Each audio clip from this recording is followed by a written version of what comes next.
ছাগলকাণ্ডে দেশজুড়ে আলোচিত এনবিআর সদস্য মতিউরের কানাডা প্রবাসী মেয়ে ফারজানা রহমান ইপসিতা তার স্বজনের কাছে ভয়েস মেসেজে ক্ষোভ প্রকাশ করেছেন। সামাজিক যোগাযোগ মাধ্যমে পাঠানো বিস্ফোরক ভয়েস মেসেজগুলো ফাঁস হয়ে গেছে।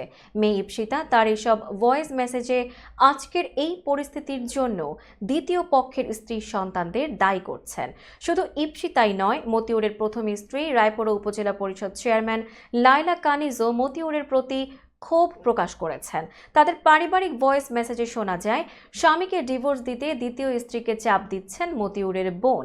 বিশেষ করে মঙ্গলবার মতিউরের বিভিন্ন ব্যাংক ও পুঁজিবাজারের বিও হিসাব স্থগিত করার পর তারা ভেঙে পড়েন। ভাইরাও চলে গেছেন আত্মগোপনে। ফেসবুকে ছাগল কাণ্ড ভাইরাল হওয়া প্রসঙ্গে ইপসিতা তার ভয়েস মেসেজে বলেন, মানুষের দোষ তো নাই রে ভাই, দেশের মানুষ তো আসলেই কষ্ট করে।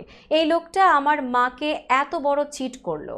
আমি 1 মিনিট পর পর আমার মার সঙ্গে কথা বলছি, আমার মা হাউমাউ করে কাঁদে।